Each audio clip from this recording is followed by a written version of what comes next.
आपने मुझे महामहिम राज्यपाल के अभिभाषण के ऊपर बोलने का अवसर प्रदान किया। आपकी कृपा मुझ पर बनी रहेगी। मैं आपकी जुआरी की माकूल व्यवस्था रखूंगा। सभापति महोदय, 2018 के अंदर कांग्रेस की सरकार जब चुनावी मैदान के अंदर थी तो बड़ी बड़ी वादे, बड़ी बड़ी घोषणाएं तत्कालीन समय के अंदर कांग्रेस के नेताओं ने की। संपूर्ण कर्ज माफी की बात की, बेरोजगार भत्ता देने की बात की, दिन में बिजली देने की बात की, संविदा कर्मियों को नियमित करने की बात की, रोडवेज कर्मचारियों की समस्या का समाधान करने की बात की, पत्रकारों को सुविधाएं मुहैया कराने की बात की।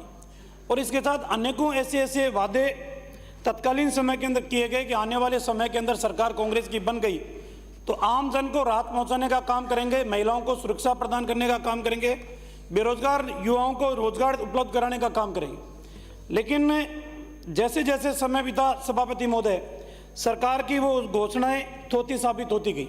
और सभापति महोदय, भारतीय जनता पार्टी की सरकार थी, उस समय जो सरकार की योजनाएं चल रही थी, इस सरकार ने आने के बाद उन योजनाओं को बंद करने का काम किया। भामाशाह स्वास्थ्य बीमा योजना चल रही थी, उस योजना को बंद करने का काम किया। अन्नपूर्णा रसोई योजना चल रही थी, उस योजना को बंद करने का काम किया। निर्माण श्रमिक योजनाएं चल रही थी, उस योजना को बंद करने का काम किया। सब किसानों को बिजली के बिलों में सब्सिडी योजना चल रही थी, उस योजना को बंद करने का काम किया। और हमारे सरकार के समय टोल फ्री योजना चल रही थी, सभापति महोदय, उस योजना को भी इस सरकार ने बंद करने का काम किया।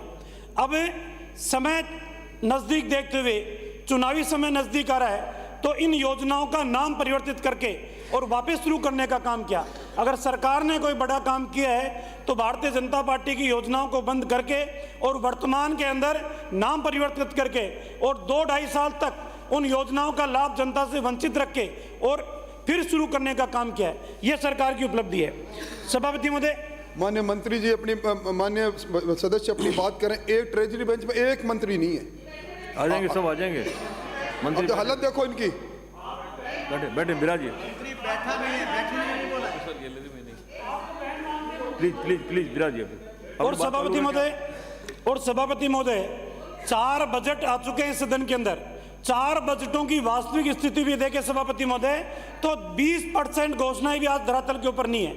आज भी राजस्थान के अंदर इन्होंने वादा इस बात का किया था कि राजस्थान में 12,000 ग्राम पंचायतें हैं, उन तमाम ग्राम पंचायतों के अंदर हम विकास पथ बनाने की बात करें। लेकिन आज भी राजस्थान के 100 ऐसी ग्राम पंचायतें नहीं है जहां इन्होंने विकास पथ बनाने का काम किया हो। जनता क्लिनिक खोलने के बड़े बड़े वादे इन्होंने किए थे। आज राजस्थान में एक भी विधानसभा ऐसी नहीं है जिसमें एक भी जनता क्लिनिक खोलने का काम किया हो। नंदीशालाएं खोलने के घोषणा इन्होंने सदन के अंदर की थी। आज एक भी विधानसभा क्षेत्र में पंचायत समिति के अंदर नंदीशालाएं नहीं खुली। आज भी सभापति महोदय, भेदभावपूर्ण तरीके से सड़कें इस विधानसभा के अंदर आसन से व्यवस्था दिए जाने के बावजूद भी भेदभावपूर्ण तरीके से सड़कों का निर्माण किया जा रहा है। और सभापति महोदय, आपके माध्यम से निवेदन ये करूंगा, कॉलेजें खोलने की वाहवाही जरूर इन्होंने की, लेकिन धरातल के ऊपर यह है इनकी खोली हुई तमाम कॉलेजें एक कमरे के अंदर संचालित है, एक प्राध्यापक के द्वारा संचालित है। ना कोई सुविधाएं है, ना कोई स्टाफ है, ना कोई काम करने वाले हैं, सिर्फ मेज थपथपाने का काम कर रहे हैं। सभापति महोदय, मैं आपके माध्यम से निवेदन करूंगा, आज भी राजस्थान के अंदर सरकार ये कहती है कि हम कर्मचारियों के साथ फ्रेंडली, मित्रतापूर्ण व्यवहार कर रहे हैं और कर्मचारी सरकार से खुश है। अगर कर्मचारी आपकी सरकार से खुश है, अभी कुछ दिनों पहले 50,000 कर्मचारी जो अलग अलग विभागों के थे वो प्रदर्शन करने क्यों आते? उनकी मांग जायज है तो आप उनका समाधान करने का काम क्यों नहीं करते? और सभापति महोदय, आज एक भी वर्ग ऐसा नहीं है जो वर्ग इस सरकार से संतुष्ट हो। एनटीटी के विद्यार्थी सरकार के सामने हमेशा ज्ञापन और प्रदर्शन धरने दे रहे हैं, बेरोजगार नौकरी पाने के लिए धरने दे रहे हैं। बेरोजगार युवा मेहनत और परिश्रम करता है, लेकिन जब परीक्षा नजदीक आती है तो पेपर लीक होते हैं। उनके अरमानों के ऊपर, उनके सपनों के ऊपर पानी फेरने का काम भी यह सरकार कर रही है। और सभापति महोदय, आज रोडवेज कर्मचारी आए दिन धरने के ऊपर बैठ रहे हैं, कंप्यूटर अनुदेशक आज आए दिन धरना दे रहे हैं, सरकार को ज्ञापन देने का काम कर रहे हैं। और इस सरकार के तो अंदर बेरोजगार युवा राजस्थान की धरती के ऊपर ही नहीं, लखनऊ तक पैदल मार्च करते हुए सरकार को जगाने का काम किया, या राजस्थान से लेकर गुजरात तक पैदल गए, फिर भी सरकार ने उनकी एक बात नहीं सुनी। सभापति महोदय, सरकार कहती है कि हम महिलाओं को सुरक्षित या सुरक्षा मुहैया कराने का काम करेंगे। राजस्थान के अंदर मासूम बच्चियों के साथ सबसे ज्यादा दरिंदगी हुई है तो इस देश के अंदर राजस्थान के अंदर हुई है।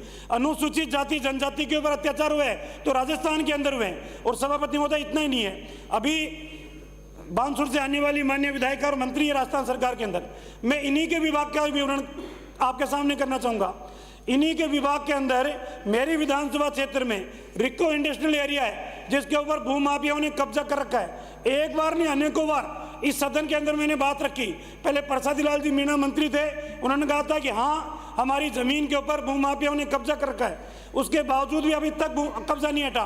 मंत्री ने खुद ने आश्वस्त किया कि हाँ जमीन हमारी है, कब्जा हटाने का काम करेंगे। आज दिन तक वो कब्जा नहीं हटा।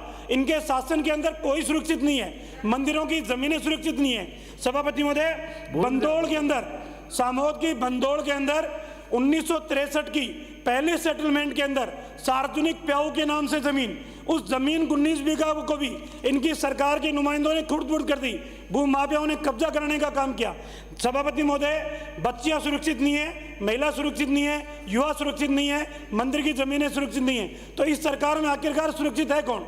सभापति महोदय, मुझे पता है आप भी कुंठा के अंदर जीवन यापन कर रहे हैं। इस सरकार की कार्यशैली को लेकर आपके मन में भी दर्द और पीड़ा है, लेकिन आप आसन से बंधे हुए हो, आप कुछ बोल नहीं सकते, आप कुछ कह नहीं सकते।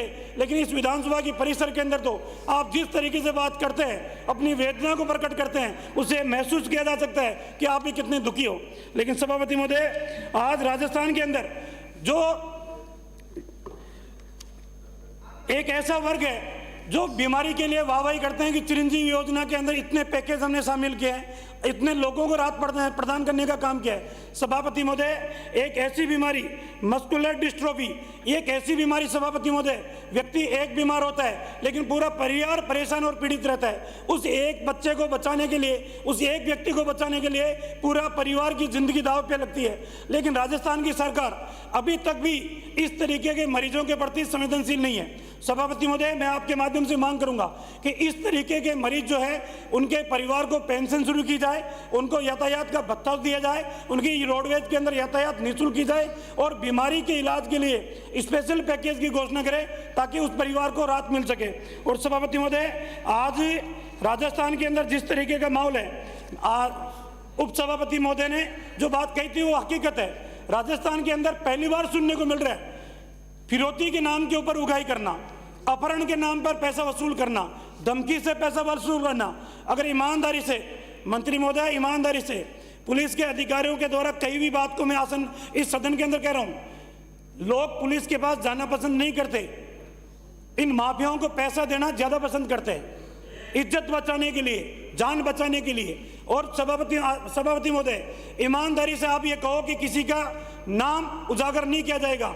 कोई के पास अगर पैसे वसूली करने का फोन के माध्यम से वसूली की गई है तो सरकार को बताए। सैकड़ों लोग ऐसे हैं जिन्होंने पैसे देकर अपनी जान बचाई है, सरकार के नुमाइंदों ने उनकी जान नहीं बचाई। सभापति महोदय, भय बिना प्रीत नहीं होती है।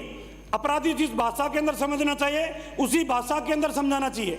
अगर आपकी सरकार में दम है, आपकी सरकार में इच्छा शक्ति है, तो अपराधी को अपराधी की भाषा में समझाओ, तभी अपराध कंट्रोल होगा। कानून के दायरे के अंदर अपराध कंट्रोल होने वाला नहीं है। आप कहो कि हाँ इज्जत के साथ बुलाएंगे और अपराध कंट्रोल हो जाएगा।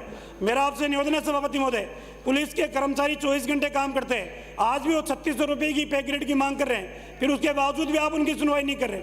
आपसे निवेदन है सभापति महोदय, सरकार को आप निर्देशित कीजिए, आप अपना रुद्र रूप दिखाइए सरकार को।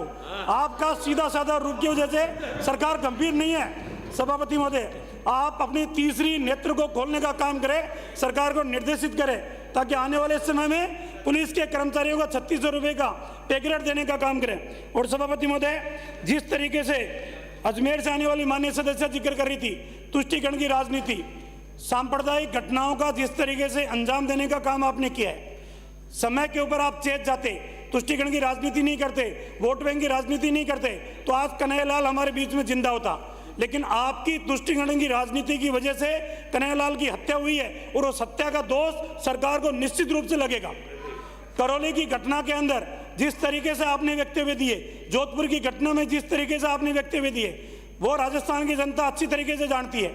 आपने करौली में तो कह दिया कि आपत्तिजनक नारे लगाने से घटना हुई, जोधपुर में तो कोई जुलूस भी नहीं था, आपत्तिजनक नारे भी नहीं थे, फिर किस वजह से क्या मजबूरी थी कि अपराध करने वाले व्यक्तियों को रात को 12 बजे आपको रिलीज करना पड़ा? क्या वोटों की इतनी आपको चिंता है? अपराधी की कोई जाति और धर्म नहीं होता है, अपराधी अपराधी होता है सभापति महोदय। इसलिए अपराधी को अपराधी के तरीके से ही 2 मिनट आपको में सहन बात करना समाप्त पड़ेगा। करें। सभापति महोदय, एक निवेदन मैं आपसे और करना चाहता हूँ। राजस्थान के अंदर पहले शीतलहर की वजह से फसल चौपट हुई है, राजस्थान के अंदर अब ओलावृष्टि और बारिश की वजह से फसल चौपट हुई है। गिरदावरी करने वाले तमाम पटवारी 25% से 30% खराबा बता रहे हैं। मैं चेता रहा हूं सरकार को, अपने अधिकारियों को निर्देशित करे। वास्तविकता के अंदर मंत्री जी का स्टेटमेंट यह था 60% नुकसान हुआ है। कम से कम ईमानदारी से गिरदावरी करा के किसानों को मुआवजा दे। और सभापति महोदय, एक निवेदन और करना चाहूंगा।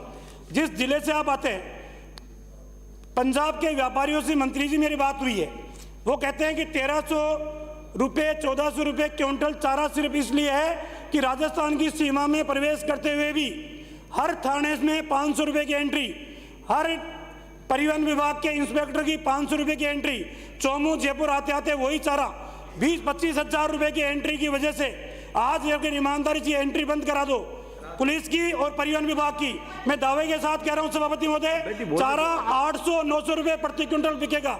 800-900 रुपये प्रति क्विंटल। और सभापति महोदय, अंतिम एक निवेदन और करना चाहूंगा। मेरी एक विधानसभा के पीएससीएल और सारा, ये दो ऐसे हैं जिनमें 200-250 करोड़ रुपए, राजस्थान के अरबों रुपए हैं। सदन इस बात की भी चिंता करे, गरीब आदमी अपनी आजीविका में से कटौती करते हुए, अपने भविष्य के सपनों को साकार करते हुए कटौती करके सारा में और पीएसएल में पैसा जमा कराए थे। आज भी 250-300 करोड़ रुपए एक विधानसभा का पैसा है। वो पैसा कैसे निकले, कैसे उन तक पहुंचे और कैसे उस पैसे से उनकी आजीविका चले, इस बात की भी चिंता करनी चाहिए। और सभापति महोदय, अंतिम निवेदन मेरा इतना ही है। रेवेन्यू के अधिकारी जिस तरीके से भ्रष्टाचार के आखंड में डूबे हुए हैं, मैं चेताना चाहता हूं, चाहे रेवेन्यू बोर्ड हो, चाहे जितने भी प्रशासनिक अधिकारी रेवेन्यू का काम देख रहे हैं, आप इन पे कंट्रोल करके विजिलेंस की एक टीम गठित कीजिए, इनके निर्णयों की समीक्षा कराइए, तभी जाके इनके ऊपर अंकुश लग सकेगा। और एक अंतिम निवेदन सभापति महोदय, आज राजस्थान के अंदर जिस तरीके से अपराध अपने चरम के ऊपर है, इनका एक ही इलाज है, पुलिस को फ्रीडम, पुलिस को आप फ्री कीजिए। अपराधी जिस भाषा में समझे उस भाषा में समझाने का काम करे। आपने मुझे बोलने का अवसर दिया, बिना टोके दिया, आपको धन्यवाद। आपकी तीसरी हाथ खोल के सरकार को चेताए, धन्यवाद।